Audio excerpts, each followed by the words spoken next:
Hello guys, this is the face of a defeated baboon. As people who follow my channel know, I've been working for a long time on trying to use EV batteries in conjunction with inverters so that when an electric car has crashed and it's no longer going to be going anywhere, its batteries don't just become waste or something to be recycled, but they become something that can be used to help the renewable energy transition by going onto the grid.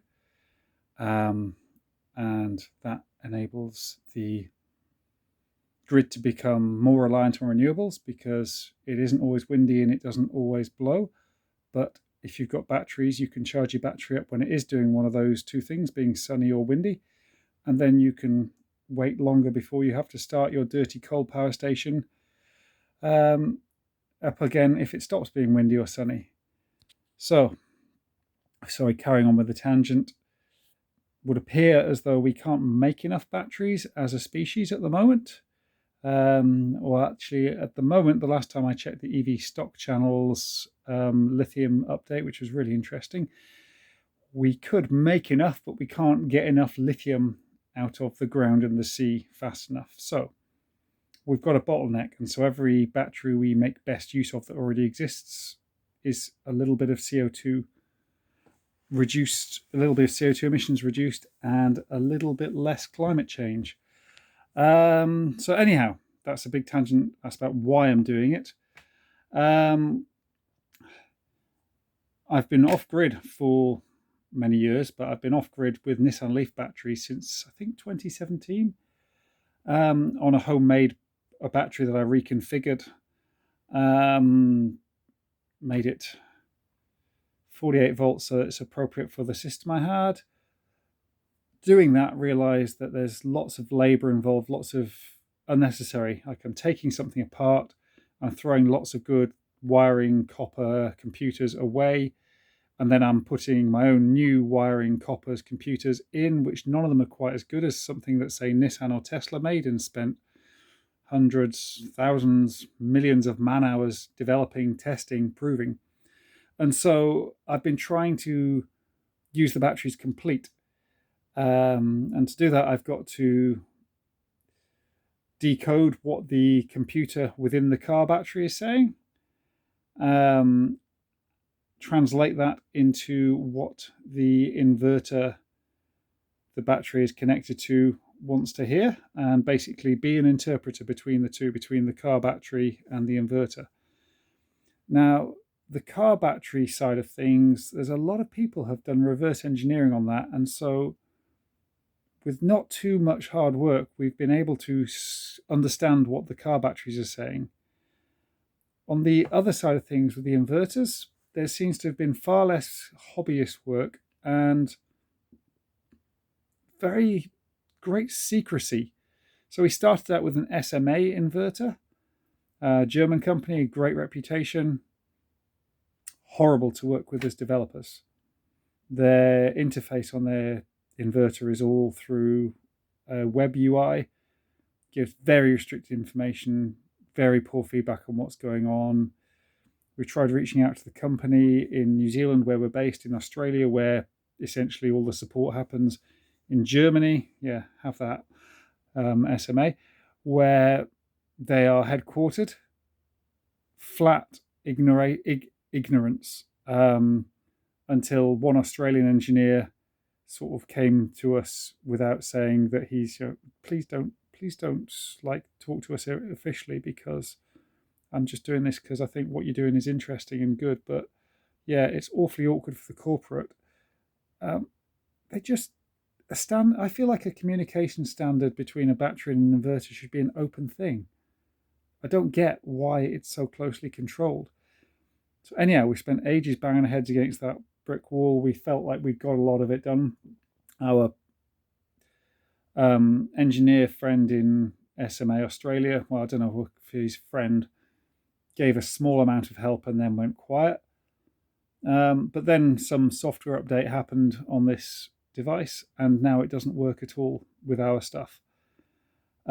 We've tried saying, we're doing this properly. We're doing this as we formed a small company to do this. We've got some very talented people working on it, not me, obviously, and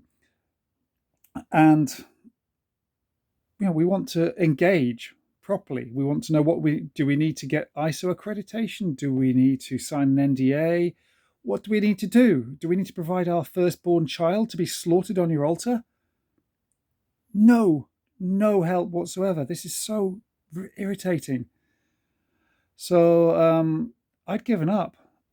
Back in February, and I've been depressed since then, honestly, until I realized, there's other things to do in life.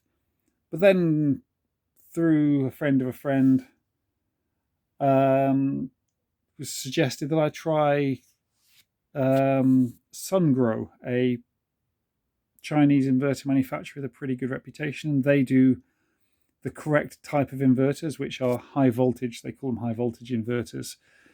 High voltage hybrid inverters, in fact.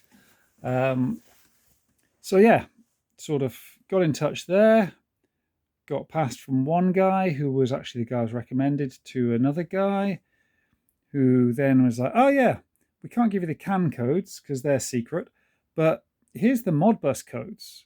I was like, brilliant. But I thought Modbus was more reporting rather than actual control. So will it do control? Will the Modbus do control? Oh, no. The Modbus won't do control. It will report from the BMS, from our batteries. My whole preamble, my whole reason for doing this is that I want to use existing batteries, my own batteries. Oh, in that case, we can't help you. Like, this happened over a period of a few emails. Fuck! What's wrong with these people? It's like there's open standards on so many things.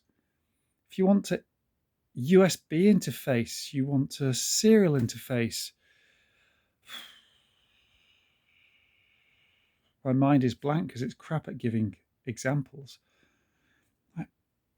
Cell phones are immensely complicated. They all talk to cell towers, each other. Bluetooth, all these things are standards, which, while they may not be free, you might have to pay to see them. At least there is a way of seeing them. Whereas this shit, it's being for no obvious benefit. Like, if anybody was to give this and we developed a good product, then these people would sell more inverters. Yes, they wouldn't sell a battery with every inverter, but they would sell more inverters. And people like SMA don't even make batteries. I'm beep